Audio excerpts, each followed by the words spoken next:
শীতের মধ্যে গ্রামে আসছি খালার বাড়িতে, আর এসে মাটির চুলায় নিজ হাতে পিঠা বানাচ্ছি, মজার মজার পিঠা। সন্ধ্যার পরপরই বসে পড়ছি পিঠা বানাতে, মিষ্টি পিঠা, ঝাল পিঠা সবকিছুই করবো আজকে সবাই মিলে। গুড় কেটে নিছি আর গুড়গুলোকে সুন্দর করে গুলিয়ে নেওয়া হয়েছে। এখন আয়োজন হচ্ছে সব মিষ্টি পিঠা করার জন্য। বানানো হবে দুধ চিতই, বাড়ির গরুর একদম খাঁটি দুধ দিয়ে পিঠা বানানো হবে, মজাই অন্যরকম। গ্রামে কিন্তু প্রচুর শীত পড়ছে, বাড়িতে সেরকম বোঝা যায় না, বাট এখানে এসে প্রচুর ঠান্ডা লাগতেছে। মাটির চুলার পাশে বসে বসে রান্না বান্না করতে বেশ আরামই লাগতেছে এই শীতের মধ্যে। মাটির চুলায় খড়ি জাল দিয়ে রান্না হচ্ছে, দুধ জাল দিয়ে এগুলানো গুড়গুলো আমি এটার মধ্যে ঢেলে দিলাম। আমার না চিনির পিঠা খুব একটা ভাল লাগে না, গুড়ের পিঠা খুবই মজা লাগে আমার কাছে। এখন যেটা দিচ্ছি এটাকে আমরা বলি লালি গুড়, মানে যেটা হয় লিকুইড গুড়। বাড়ির গুড়, বাড়ির দুধ আর বাড়িরই আটা, চালের গুঁড়ো একদম বাসাই করা। রসটা তো বানানো হয়ে গেছে, এখন বানাবো চিতই পিঠা। চিতই পিঠা তো অনেক ভাবে খাওয়া যায়, ভর্তা দিয়ে বা তরকারি দিয়ে ঝাল ঝাল করে খেতেও ভাল লাগে। আর এখন আমি বানাবো হচ্ছে দুধ চিতই, মানে মিষ্টি পিঠা।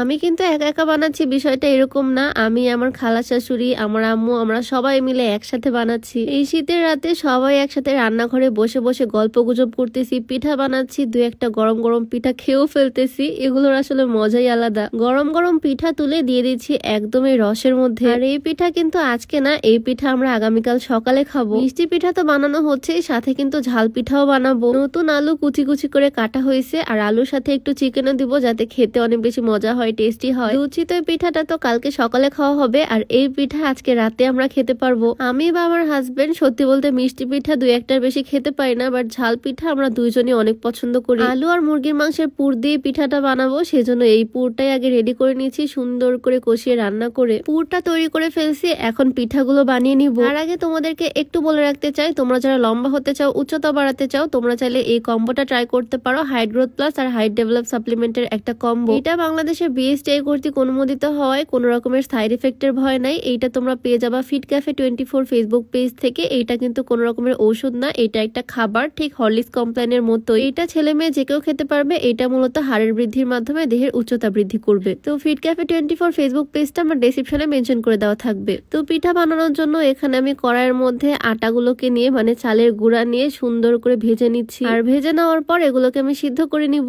মাটির চুলায় রান্না করার অভ্যাস আমার খুব একটা নাই, তাও আবার এরকম খড়ি দিয়ে। কিন্তু মেয়ে মানুষ বলে কথা, মেয়েরা পারে না এমন কোনো কাজ নাই। তারা সব পরিবেশেই সুন্দর করে মানিয়ে নিতে পারে, সব ভাবেই কাজ করতে পারে। আলুর পুরটা কিন্তু ভীষণ টেস্টি হয়েছে, আর এটার মধ্যে একটু চিকেনও দেওয়া হয়েছে, বেশি বেশি মশলা দিছি, অনেক মজা করে বানাইছি। অল্প অল্প করে পুর ভরে এখন আমি এই পিঠাগুলো বানিয়ে নিচ্ছি। এই পিঠাগুলোকে বলা হয় পুলি পিঠা, আমাদের এলাকায় বলে কুশলি পিঠা। আর এলাকায় কি বলে ডাকে এই পিঠাটাকে অবশ্যই জানিও কমেন্টে, আমিও দেখতে চাই। এই পিঠাগুলো বিভিন্ন ভাবে ডিজাইন করা যায়, বাট মুড়িয়ে মুড়িয়ে এই ডিজাইনটা আমার কাছে সবচেয়ে ইজি মনে হয়। মাটির চুলায় যেহেতু এখন খালামুনিরা মিষ্টি পিঠা বানাচ্ছে, তাই আমি গ্যাসের চুলায় চলে আসলাম ঘরের মধ্যে। গ্যাসের চুলাতে আমি এগুলো ভেজে নিচ্ছি। এই পিঠাগুলো কিন্তু একদম ভাজার পর ইনস্ট্যান্ট খাওয়া যাবে। গরম গরম ঝাল ঝাল এই পিঠাগুলো খেতে অনেক মজা লাগে। আমি তো আলুর পুর দিয়েছি ভিতরে, গরুর ভুঁড়ি দিলে আরো বেশি মজা লাগে। তেলের মধ্যে একটু হলুদ ছিটিয়ে দিলে পিঠাগুলো দেখতে হলুদ হলুদ হতো, বাট আমি দেইনি, আমি সাদা সাদাই রাখছি পিঠাগুলো। এপাশ ওপাশ ভেজে আমি তুলে নিয়েছি। এখন এই গরম গরম পিঠাগুলো একদম রেডি। বাড়িতে যেরকম সবসময় তাকে দিয়ে আগে ট্রাই করাই, এখানে ওর কাছে নিয়ে চলে আসলাম। আর অ্যাজ অলওয়েজ ওর কাছে এটাও অনেক ভালো লাগছে। রাত্রেবেলা তো আমরা এই ঝাল ঝাল পিঠাগুলোই খাইছি। আর এই দুধ চিতইয়ের ফাইনাল লুকটা দেখো পরের দিন সকালে। সারা রাত ভিজানোর পর পরের দিন এটা খাবো আমরা। অনেকগুলো পিঠা বানানো হয়েছে, পুরো বড় এক হাঁড়ি। দেখে তো মনে হচ্ছে খেতে অনেক মজা হবে। দুইটা পিঠা আর একটু দুধ, মানে একটু ঝোল নিয়ে গেলাম আমার হাজবেন্ডের কাছে। সকালবেলা আমাদের সবার নাস্তা আজকে এই পিঠা। সকাল সকাল তো বেশ মজা করে খাচ্ছে মিষ্টি মিষ্টি এই দুধ চিতই পিঠা। খালামণিদের বাসায়, মানে গ্রামে এসে আমরা অনেক মজার মজার খাবার খাচ্ছি, অনেক মজা করতেছি। তো আজকের এই ছোট্ট ভিডিওটা এখানেই শেষ করলাম। সবাই ভালো থাকো, দেখা যাবে নতুন কোনো ভিডিওতে। সবাইকে আল্লাহ হাফেজ।